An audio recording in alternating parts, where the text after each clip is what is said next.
बंदगी करनी चाहिए। वो कृष्ण जो कभी कृष्ण बनकर आते हैं, कभी राम बनकर आते हैं, कभी बराह रूप धारण करके आते हैं, कभी नरसिंह बनकर आते हैं, कभी परशुराम बनकर आते हैं, तो कभी मत्स्य बनकर आते हैं। अलग अलग रूप बनाते हैं। कभी नारद बनकर आते हैं तो कभी वेदव्यास रूप बनकर आते हैं, कभी कपिल बनकर आते हैं। उस परमात्मा को पाने के लिए हमें नित्या इस मौत को स्मरण रखना है। हर पल ये याद रखना है कि एक ही पल के बाद मैं वो हो सकता हूं जो मेरे साथ में बैठा हुआ व्यक्ति हो चुका है। सहस्त्राणि गच्छन्ति यम मंदिरम। हैरानी की बात यह नहीं है कि हजारों लोग यम मंदिर में जा रहे हैं।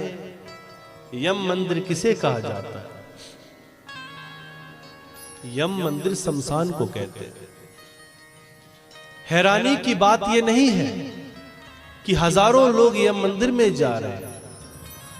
हैरानी की बात यह नहीं है कि हमारे साथ में बैठे हुए सैकड़ों लोग जा चुके हैं। हैरानी की बात तो यह है कि हमारे साथ वाले, हमारे बैच वाले सैकड़ों लोग जा चुके हैं, पर उसके बाद भी हम अपने वजूद को पक्का समझे बैठे हैं। हम ये भूले बैठे हैं कि हमने भी जाना है। इसीलिए तो कहा है कि परमात्मा की सच्ची बंदगी कीजिए, भक्ति कीजिए, उस परमात्मा को पुकारिए। आइए वो माधव, वो राघव, वो कृष्ण जो आज पहुंच गए हैं गोकुल में। और गोकुल कहां है? किसे कहते हैं गोकुल? बताइए, पता है गोकुल कहां है? कोई गया है गोकुल में? हाथ खड़ा कीजिए। कौन कौन गए हैं गोकुल? कौन कौन गए हैं गोकुल? और शायद उस वक्त इतने हाथ सारे ये नीचे रह जाएंगे, कहीं इकड़ दुकड़ हाथ उठेंगे, वो भी बड़ा मुश्किल है। गोकुल, भगवान मथुरा में आए और स्वयं जाकर कहां पहुंच गए? गोकुल। गोकुल में क्यों गए? क्योंकि गोकुल में नंद बाबा रहते हैं और नंद बाबा का गोकुल में भगवान के प्रति जो प्रेम है, उस प्रेम को देखकर भगवान गए। और नंद बाबा ने कौन सी भक्ति की? ध्यान देना, कौन सी माला जपी है नंद बाबा ने? कौन सी भक्ति की है नंद बाबा ने? नंदती सर्वजना नामः स नंदा। जो सबको आनंद देते हैं उनका नाम नंद है। तो क्या यहां कोई नंद बैठा है? क्या यहां कोई व्यक्ति है जो अपने दिल से बिल्कुल चौड़ी छाती करके कह पाए कि हां, मैं अपनी जिंदगी में सबको आनंद देता हूं, मैं अपने बीवी बच्चों को सदैव प्रेम करता हूं, मैं घर की स्त्री के ऊपर, बहू के ऊपर, बेटियों के ऊपर चीखता चिल्लाता नहीं हूं, मैं सदैव अपने आसपास भी आनंद से रहता हूं और सबको आनंद देता हूं? जो सबको आनंद देते हैं उनका नाम नंद बाबा है। भगवान मथुरा से चलते हुए गोकुल पहुंचे, परंतु देखें और नंदती सर्वजना नाम हस नंदा, वो जीवात्मा जो सबको आनंद देती है उसका नाम नंद है। पर हैरानी की बात देखें कि जब भगवान मथुरा से चलते हुए गोकुल पहुंचे तो नंद बाबा वहां से मथुरा की तरफ चलने लगे। कहा, तुम बच्चे को देखो, मैं जरा राजा कंस को बधाई देकर आता हूं, कुछ कर भी देकर आता हूं। टैक्स देने तो मुझे जाना ही है, तो टैक्स भी दे आता हूं और बधाई भी दे आता हूं। जिसके घर में भगवान आए हैं वो भगवान को छोड़कर मथुरा की तरफ प्रवेश करता है। और जब जब जीवात्मा, नंद बाबा जीवात्मा है, जब जब जीवात्मा गोकुल से मथुरा की तरफ जाती है तब तब मथुरा से मथुरा का राजा कंस एक विशाल राक्षसी पूतना को गोकुल में भेज देता है।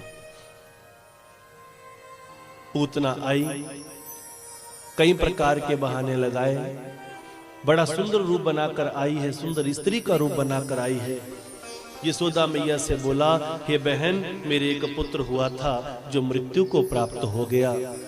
अब मेरे स्तनों में दूध का जो वेग है वो मैं सहन नहीं कर पा रही। ऐसी प्रार्थना करो, ऐसी मेरी प्रार्थना स्वीकार करो कि मैं आपके पुत्र को दूध पिला दूं और मेरे स्तनों की पीड़ा शांत हो जाए। मैया यशोदा बोली, अरे पगली, तू अकेली है, मेरे पुत्र के स्तनपान करने से अगर तेरी पीड़ा शांत हो जाए तो मैं क्यों बुरा मनाऊंगी। मैं तो ऐसी राम से प्रार्थना करूं कि मेरे पुत्र में इतनी समर्थ्या हो कि ये तेरे जैसी एक नहीं, हजारों लाखों करोड़ों के दुखों को दूर करे। सुंदर स्त्री का रूप धारण करके पूतना कन्हैया जी को स्तनपान कराने के लिए तैयार हो जाती है। स्तनों के साथ विष लगाकर आई है भगवान कृष्ण को मारने के लिए। अब कथा प्रेमियों, भगवान श्री कृष्ण पूतना को देखते हैं, आंखें बंद कर लेते हैं और आंखें बंद करके भगवान महादेव शिव शंकर का चिंतन करते हैं। हे भोले भंडारी, आप ही हैं जो विषपान करने के एक्सपर्ट हैं। मुझे तो विषपान करने की कोई ट्रेनिंग नहीं है, मैं केवल और केवल माखन मिश्री ही प्रयोग करता हूँ। मैं तो केवल दूध पान करता हूँ, माखन मिश्री खाता हूँ, उसके अलावा मुझे कोई ट्रेनिंग नहीं है। हे भोले बाबा, आइए और स्तनपान कीजिए, इस विष का पान कीजिए।